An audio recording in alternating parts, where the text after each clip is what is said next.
ॐ तव कथामृतं तप्तजीवनं कविभिरीडितं कल्मषापहं श्रवणमङ्गलं श्रीमदाततं भुवि गृह्णन्ति भूरिदा जनाः।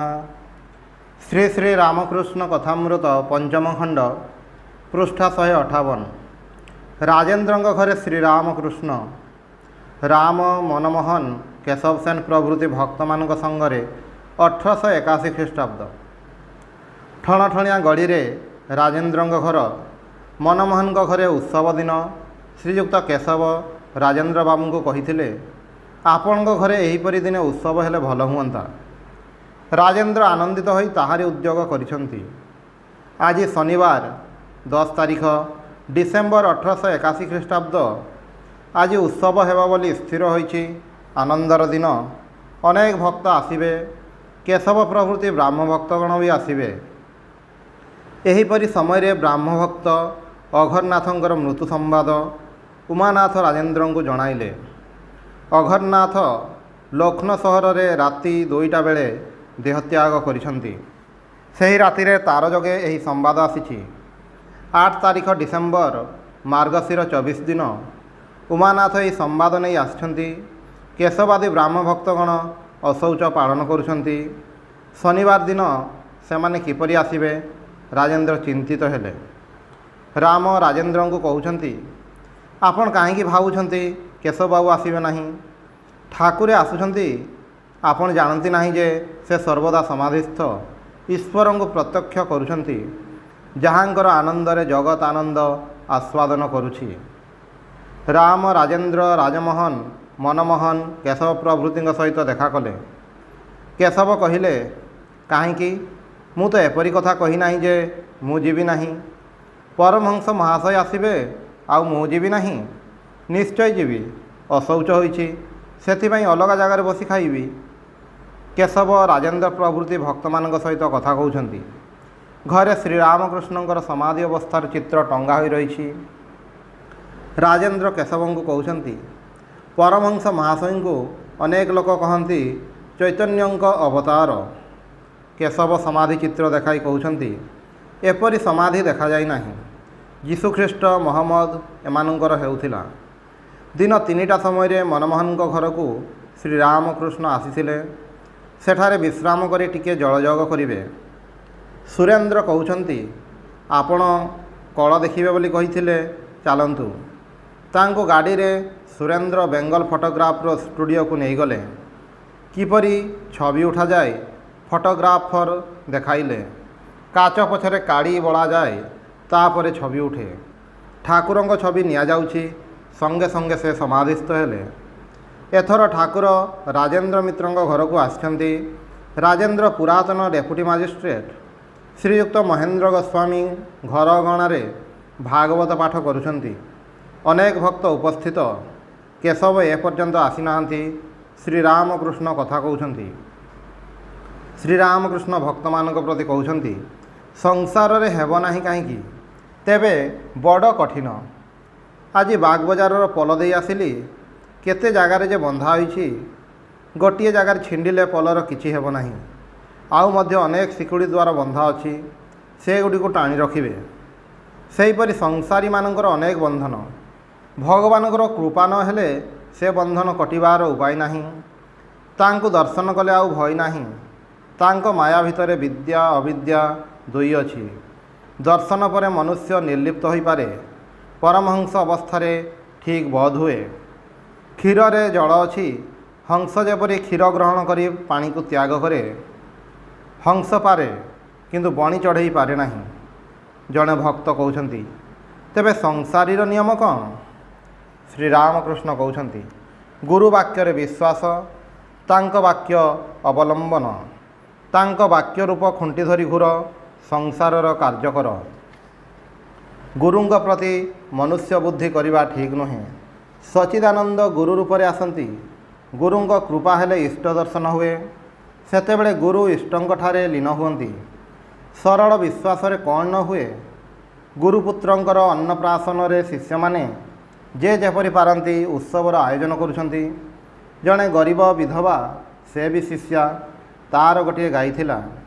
से घड़ी रे घड़िए क्षीर आनी। ଗୁରୁ ମନେ କରିଥିଲେ ଯେ କ୍ଷୀର ଦହିର ଦାୟିତ୍ୱ ସେଇ ବିଧବାଟି ନେବ। ବିରକ୍ତ ହୋଇ ସେ ଯାହା ଆଣିଥିଲା ଫିଙ୍ଗିଦେଲେ ଏବଂ କହିଲେ, ତୁ ପାଣିରେ ବୁଡ଼ି ମରିଯାଉନୁ। ବିଧବାଟି ଏହା ଗୁରୁଙ୍କ ଆଜ୍ଞା ମନେକରି ନଦୀରେ ବୁଡ଼ିବାକୁ ଗଲା। ସେତେବେଳେ ନାରାୟଣ ଦର୍ଶନ ଦେଲେ। ପ୍ରସନ୍ନ ହୋଇ କହିଲେ, ଏଇ ପାତ୍ରଟିରେ କ୍ଷୀର ଅଛି, ଯେତେ ଢାଳିବ ସେତେ ବାହାରିବ। ଗୁରୁ ସନ୍ତୁଷ୍ଟ ହେବେ। ସେହି ପାତ୍ରଟି ପାଇ ଗୁରୁ ଅବାକ୍।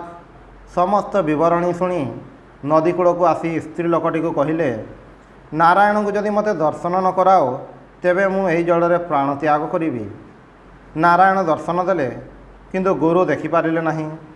ସେତେବେଳେ ସ୍ତ୍ରୀ ଲୋକଟି କହିଲା, ପ୍ରଭୁ, ଗୁରୁଦେବଙ୍କୁ ଯଦି ଦର୍ଶନ ନ ଦିଅ ଆଉ ତାଙ୍କର ଯଦି ଦେହ ଯାଏ ତାହେଲେ ମୁଁ ମଧ୍ୟ ଦେହ ତ୍ୟାଗ କରିବି। ତାପରେ ନାରାୟଣ ଥରେ ଗୁରୁଙ୍କୁ ଦର୍ଶନ ଦେଲେ। ଦେଖ, ଗୁରୁ ଭକ୍ତି ଥିବାରୁ ନିଜର ଦର୍ଶନ ହେଲା ଓ ଗୁରୁଦେବଙ୍କର ମଧ୍ୟ ହେଲା। ତେଣୁ କହୁଛି, ଯଦ୍ୟପି ମୋର ଗୁରୁ ଶୁଣ୍ଡି ଗରଜାଏ, ତଥାପି ମୋର ଗୁରୁ ନିତ୍ୟାନନ୍ଦ ରାୟ। ସମସ୍ତେ ଗୁରୁ ହେବାକୁ ଚାହାନ୍ତି, ଶିଷ୍ୟ ହେବାକୁ କେହି ସେତେ ଚାହାନ୍ତି ନାହିଁ। କିନ୍ତୁ ଦେଖ, ଉଚ୍ଚ ଜମିରେ ବର୍ଷା ପାଣି ଜମେ ନାହିଁ, ନିଚ ଜମିରେ ଖାଲ ଜମିରେ ଜମେ। ଗୁରୁ ଯେଉଁ ନାମଟିକୁ ଦେବେ ବିଶ୍ୱାସ କରି ସେହି ନାମଟିକୁ ନେଇ ସାଧନ ଭୋଜନ କରିବାକୁ ହୁଏ। ଯେଉଁ ଶାମୁକା ଭିତରେ ମୁକ୍ତା ତିଆରି ହୁଏ, ସେହି ଶାମୁକା ସ୍ୱାତି ନକ୍ଷତ୍ରର ବୃଷ୍ଟି ଜଳ ପାଇଁ ପ୍ରସ୍ତୁତ ହୋଇଥାଏ। ସେହି ଜଳ ପଡ଼ିଲେ ଏକାବେଳକେ ଅତଳ ଜଳରେ ବୁଡ଼ିଯାଏ ଓ ମୁକ୍ତା ହେବା ପର୍ଯ୍ୟନ୍ତ ସେଠାରେ ରହେ। ରାଜେନ୍ଦ୍ରଙ୍କ ଭବନରେ ଶ୍ରୀରାମକୃଷ୍ଣ ଅନେକ ବ୍ରାହ୍ମଭକ୍ତ ଆସିଛନ୍ତି ଦେଖି ଠାକୁରେ କହୁଛନ୍ତି, ବ୍ରାହ୍ମ ସଭା ନା ସଭା। ବ୍ରାହ୍ମ ସମାଜରେ ନିୟମିତ ଉପାସନା ହୁଏ, ଏହା ଖୁବ୍ ଭଲ। କିନ୍ତୁ ବୁଡ଼ ମାରିବାକୁ ହୁଏ। କେବଳ ଉପାସନା ଲେକ୍ଚରରେ ହୁଏ ନାହିଁ। ତାଙ୍କୁ ପ୍ରାର୍ଥନା କରିବାକୁ ହେବ, ଯେପରି ଭୋଗର ଆସକ୍ତି ଚାଲିଯାଇ ତାଙ୍କ ପାଦପଦ୍ମରେ ଶୁଦ୍ଧା ଭକ୍ତି ହେବ। ହାତୀର ବାହାର ଦାନ୍ତ ଅଛି, ପୁଣି ଭିତରେ ମଧ୍ୟ ଦାନ୍ତ ଅଛି। ବାହାର ଦାନ୍ତ ସଭା ବଢ଼ାଏ, କିନ୍ତୁ ଭିତର ଦାନ୍ତରେ ହାତୀ ଖାଏ। ସେହିପରି ଭିତରେ କାମିନୀ କାଞ୍ଚନ ଭୋଗ ଥିଲେ ଭକ୍ତି ହାନି ହୁଏ। ବାହାରେ ଲେକ୍ଚର ପ୍ରଭୃତି ଦେଲେ କ'ଣ ହେବ? ଶାଗୁଣା ଉପରେ ଉଡ଼େ, କିନ୍ତୁ ମଡ଼ା ଉପରେ ତାହାର ନଜର। ହାବେଡ଼ି ବାଣ ହୁସ୍ କରି ପ୍ରଥମେ ଆକାଶକୁ ଉଠିଯାଏ, କିନ୍ତୁ ପରକ୍ଷଣରେ ମାଟିରେ ପଡ଼ିଯାଏ। ଭୋଗାସକ୍ତି ତ୍ୟାଗ ହେଲେ ଶରୀର ଯିବା ସମୟରେ ଈଶ୍ୱରଙ୍କୁ ମନେ ପଡ଼ିବ। ତା ନହେଲେ ଏହି ସଂସାରର ସବୁ ଜିନିଷ ମନେ ପଡ଼ିବ, ସ୍ତ୍ରୀ, ପୁତ୍ର, ଧନ, ମାନ, ସମ୍ଭ୍ରମ ଇତ୍ୟାଦି। ପକ୍ଷୀ ଅଭ୍ୟାସ କରି ରାଧାକୃଷ୍ଣ ବୋଲି କହେ, କିନ୍ତୁ ବିରାଡ଼ି ଧରିଲେ କ୍ୟାଁ କ୍ୟାଁ କରେ। ତେଣୁ ସର୍ବଦା ଅଭ୍ୟାସ କରିବା ଦରକାର। ତାଙ୍କର ନାମ ଗୁଣ କୀର୍ତ୍ତନ, ତାଙ୍କର ଧ୍ୟାନ, ଚିନ୍ତା ଆଉ ପ୍ରାର୍ଥନା। ଯେପରି ଭୋଗାସକ୍ତି ଯାଏ ଆଉ ତୁମ ପାଦପଦ୍ମରେ ମନ ରହେ। ଏପରି ସଂସାରୀ ଲୋକ ସଂସାରରେ ଦାସୀ ଭଳି ରହେ। ସବୁ କାମ ଦାମ କରେ, କିନ୍ତୁ ଦେଶରେ ମନ ପଡ଼ି ରହେ। ଅର୍ଥାତ୍ ଈଶ୍ୱରଙ୍କଠାରେ ମନ ରଖି କର୍ମଗୁଡ଼ିକୁ କରେ। ସଂସାର କରିବାକୁ ଗଲେ ଦେହରେ ପଙ୍କ ଲାଗେ। ଠିକ୍ ସଂସାରୀ ଭକ୍ତ ପଙ୍କୁଆ ମାଛ ପରି ପଙ୍କରେ ରହିଲେ ମଧ୍ୟ ଦେହ ପଙ୍କଶୂନ୍ୟ। ବ୍ରହ୍ମ ଓ ଶକ୍ତି ଅଭେଦ। ତାଙ୍କୁ ମା ବୋଲି ଡାକିଲେ ଶୀଘ୍ର ଭକ୍ତି ଶ୍ରଦ୍ଧା ହୁଏ। ଏହା କହି ଶ୍ରୀରାମକୃଷ୍ଣ ଗୀତ ଗାଇଲେ। শ্যামাপদ আকাশেতে মন ঘড়িখানা উড়িতেছিল, কলুষের কুবাতাসা খেয়ে গপ্তা খেয়ে পড়ে গেল। গীত।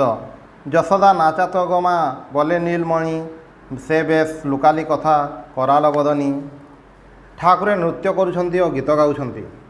ଭକ୍ତମାନେ ମଧ୍ୟ ଉଠିଛନ୍ତି। ଶ୍ରୀରାମକୃଷ୍ଣ ମୁହୁର୍ମୁହୁ ସମାଧିସ୍ଥ ହେଉଛନ୍ତି। ସମସ୍ତେ ଏକ ଦୃଷ୍ଟିରେ ଦେଖୁଛନ୍ତି ଓ ଚିତ୍ର ପୁତଳିକା ପରି ଠିଆ ହୋଇଛନ୍ତି। ଡାକ୍ତର ଦକଡ଼ି ସମାଧି କିପରି ବୋଲି ପରୀକ୍ଷା କରିବା ପାଇଁ ଚକ୍ଷୁରେ ଅଙ୍ଗୁଳି ଦେଉଛନ୍ତି। ତାହା ଦେଖି ଭକ୍ତମାନେ ଅତିଶୟ ବିରକ୍ତ ହେଲେ। ଏ ଅଦ୍ଭୁତ ସଂକୀର୍ତ୍ତନ ନୃତ୍ୟ ପରେ ସମସ୍ତେ ଆସନ ଗ୍ରହଣ କଲେ। ଏପରି ସମୟରେ କେଶବ ଅନ୍ୟ କେତେଜଣ ଭକ୍ତଙ୍କୁ ନେଇ ଉପସ୍ଥିତ। ଠାକୁରଙ୍କୁ ପ୍ରଣାମ କରି ଆସନ ଗ୍ରହଣ କଲେ। ରାଜେନ୍ଦ୍ର କେଶବଙ୍କ ପ୍ରତି କହୁଛନ୍ତି, ଚମତ୍କାର ଗୀତ ନୃତ୍ୟ ହେଲା। ଏହା କହି ଶ୍ରୀଯୁକ୍ତ ତ୍ରୈଲୋକ୍ୟଙ୍କୁ ପୁଣି ଗୀତ ଗାଇବାକୁ ଅନୁରୋଧ କଲେ। କେଶବ ରାଜେନ୍ଦ୍ରଙ୍କୁ କହୁଛନ୍ତି, ଯେତେବେଳେ ପରମହଂସ ମହାଶୟ ବସିଛନ୍ତି ସେତେବେଳେ କୌଣସି ମତେ କୀର୍ତ୍ତନ ଜମିବ ନାହିଁ। ଗୀତ ହେଲା। ତ୍ରୈଲୋକ୍ୟ ଓ ବ୍ରାହ୍ମଭକ୍ତମାନେ ଗୀତ ଗାଇବାକୁ ଲାଗିଲେ।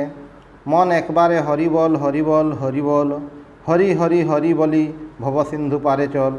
जले हरि स्थले हरि चंद्रे हरि सूर्ये हरि अनले अनिले हरि हरिमयी ए भूमंडल।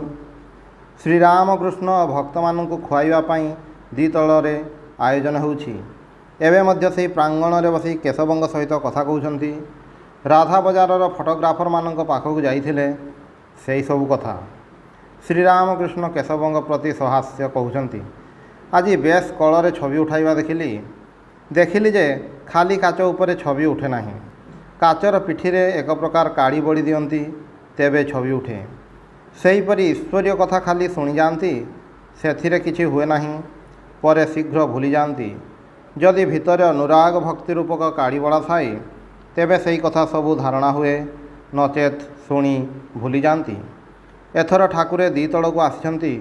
सुंदर कार्पेट आसन रे तांकु बसागला। मनमोहन को माता ठाकुराणी श्यामा सुंदरी देवी परिवेषण करुछंती। मनमोहन कहउछंती मोर स्नेहमयी जननी साष्टांग प्रणिपात कले और ठाकुरों को खुआइले। राम प्रभृति खाइबा समय उपस्थित थिले। जो घरे ठाकुरे खाउछंती से घर सम्मुख बारंडारे केशव प्रभृति भक्त माने खाइबा को बसिछंती। सेही दिन बेचू चटर्जी स्ट्रीट श्याम सुंदर विग्रह सेवक श्री शैलजाचरण मुखर्जी उपस्थित थिले। तृतीय परिच्छेद श्रीरामकृष्ण और श्रीजुक्त बंकिम। श्रीजुक्त अधरलाल सेन घरे ठाकुर श्रीरामकृष्णंकर भक्त मान संगे कीर्तनानंद और श्रीजुक्त बंकिमचंद्र चट्टोपाध्याय प्रभृति संगे कथोपकथन। आज ठाकुरे अधरंग घर को आसिछंती। मार्गशीर 22 दिन कृष्ण चतुर्थी तिथि शनिवार 6 तारीख डिसेम्बर 1884 ख्रीष्टाब्द ठाकुरे पुष्या नक्षत्र रे आगमन करिछंती। भक्त अधर जड़े डेपुटी मजिस्ट्रेट, बयस 29-30 हेब। ठाकुरे तांको भारी भल पाती। अधरंगर की भक्ति। सारा दिन ऑफिस कार्य पर प्राय प्रत्यह संध्या समय ठाकुर श्रीरामकृष्ण को दर्शन करने को जाउथिले। तांकर घर सभा बजार बेनेटोलारे। सेठारु दक्षिणेश्वर रे थिबा ठाकुरंग पाखक गाड़ी रे जाउथिले। एथिपाई प्रत्यह प्राय 2 टंका गाड़ी भड़ा देउथिले। केवल ठाकुरं को दर्शन करी आनंद लाभ करने को जाउथिले। तांको श्रीमुखरु कथा शुणिबे एपरी सुविधा प्राय हेउनथिला। पहुँचवा मात्रके ठाकुरं को भूमिष्ठ होई प्रणाम करथिले। कुशल प्रश्नादि परे से माँ काली को दर्शन करने को जाउथिले। परे तले बिछा होइथिबा सब परे विश्राम करुथिले। ठाकुरे निजे तांको विश्राम करिया पई कहउथिले। अधरंग देह परिश्रम जोगु एते अवसन्न हेउथिला जे से अल्प क्षण मध्य निद्राभिभूत हो पड़ुथिले। राति 9टा-10टा समय तांको उठाई दिया जाउथिला। से मध्य उठी ठाकुरं को प्रणाम करी पुणी गाड़ी रे उठुथिले। तत्परे घर को फेरी जाउथिले। अधर ठाकुरं को प्राय सभा बजार घर को नहीं जाउथिले। ठाकुरे आसिले सेठारे उत्सव लगी जाए। ठाकुर भक्त मानू नहीं अधर खूब आनंद करती और नाना भाव से परितोष करी खुआती। दिने ठाकुरे तांको घर को जाइछंती। अधर कहिले आपण अनेक दिन हेब ए घर को आसी नथिले। घर मलिन हो जाइथिला, जेपरिक एक प्रकार गंध होउथिला। आज देखंतु घरर सभा किपरि होइछि आउ किपरि गोटे सुगंध हेउछि। मु आज ईश्वर को खूब डाकिथिली, एपरिक चक्षुरु अश्रु झरीथिला। कौन कहूछ हे कही ठाकुरे अधरंक आड़कू सस्नेह अनाई हसिबाकू लागिले। आज भी उत्सव हेब। ठाकुर आनंदमय और भक्त माने आनंदरे परिपूर्ण। कहीं जोठारे ठाकुरे उपस्थित सेठारे ईश्वर कथा व्यतीत अन्य कौनसी कथा हेब नाही। भक्त माने आसिछंती और ठाकुरं को देखिबापई अनेक नुआ लोक आसिछंती। अधर निजे डेपुटी मजिस्ट्रेट। से तांकर केते जण बंधु डेपुटी मजिस्ट्रेट को निमंत्रण करी आनिछंती। सेमाने निजे ठाकुरं को दर्शन करिवे और कथा कहिबे। ठाकुर श्रीरामकृष्ण सहास्य बदन भक्त मान सहित कथा कहउछंती। एपरी समय अधर केते जण बंधुंग सहित ठाकुरंग पाखरे आसी बसिले। अधर बंकिम को देखाई ठाकुरंग प्रति कहउछंती, महाशय ये भारी पंडित अनेक बहीपत्र लिखिछंती। आपण को देखा आसिछंती। यांकर नाम बंकिम बाबू। श्रीरामकृष्ण सहास्य कहउछंती, बंकिम तुमे पुणी कहा भाव बंका है? बंकिम हसी हसी कहिले, महाशय जता माड़े समस्तंकर हस साहेबंकर जता माड़े बंका। श्रीरामकृष्ण कहते नाई हे श्रीकृष्ण प्रेम बंकिम होते श्रीमती प्रेम त्रिभंग होते कृष्ण रूपर कहीं कहीं व्याख्या करती श्रीराधा प्रेम त्रिभंग कला कहीं जान आउ 14 पा एत छोट कहीं जेते क्षण ईश्वर दूर से सेते क्षण कला देखा जाए जेपरी समुद्रर जल नीलवर्ण देखा जाए समुद्रर जल पाखक गले और हाथ में आनी देखिले आउ नील न थाए सेते खूब निर्मल और स्वच्छ सूर्य दूर रे बोली खूब छोट देखा जाए पाखक गले आउ छोट देखा जाए नहीं ईश्वरंग स्वरूप ठीक जानीपारे आउ कला देखा जाए नहीं छोट मध्य देखा जाए नहीं से अनेक दूरर कथा समाधिस्थ नहेले हुए नहीं जे पर्यंत मु तुमे से पर्यंत नाम रूप भी अच्छी सबू तांकरी लीला मु तुमे जेतेबेले थाई सेतेबेले जाए से नाना रूप से प्रकाश हुवंती श्रीकृष्ण पुरुष श्रीमती तांकर शक्ति आद्याशक्ति पुरुष आउ प्रकृति जुगल मूर्तिर माने कौन पुरुष आउ प्रकृति अभेद सेमानंकर भेद नहीं पुरुष प्रकृति नहेले रही पारे नहीं प्रकृति मध्य पुरुष नहेले रही पारे नहीं गटी को कहिले ही आउ गोटे ता सहित बुझाक हुए जेपरी अग्नि आउ दाहिका शक्ति छड़ा अग्नि को भावी हुए नहीं अग्नि छड़ा दाहिका शक्ति को मध्य भावी हुए नहीं तेणु जुगल मूर्ति रे श्रीकृष्णंकर दृष्टि श्रीमती आड़कू और श्रीमती दृष्टि कृष्ण आड़कू श्रीमतींकर वर्ण गौर विद्युत परी श्रीमती नीलांबर पिंधिछंती श्रीमती नीलकांत मणि देई अंग साजिछंती श्रीमतींकर पादरे नुपुर तेणु श्रीकृष्ण नुपुर पिंधिछंती अर्थात प्रकृति संगरे पुरुषर अंतरे और बाहरे मेल अछि एही कथागुड़िक शेष है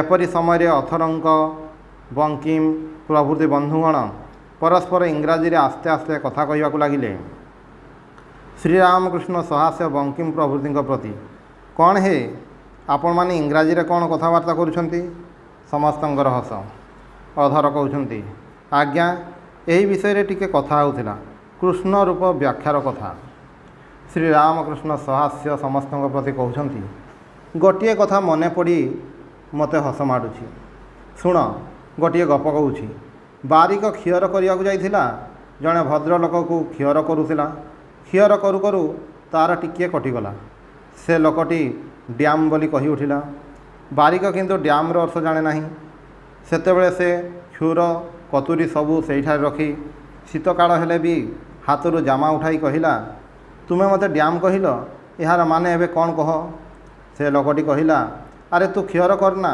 यार माने सेपरी किछि नुहे तेबे टिके सावधान रे क्षीर कर बारिक छाड़ीवार लोक नुहे से कहिला डैम माने जदि भल हुए ताहले मु डैम मोर बापा डैम मोर 14 पुरुष डैम समस्तंकर हस आ डैम माने जदि खराब होता है ताहले तुमे डैम तुमर बापा डैम तुमर 14 पुरुष डैम समस्तंकर हस खाली डैम नुहे dam dam dam dam dam dam समस्तंकर उच्च हस ओं निरंजनम नित्यमनंतरूपम भक्तानुकंपाधित विग्रहं वै ईशावतारं परमेशमीड्यं तं रामकृष्णं शिरसा नमामि।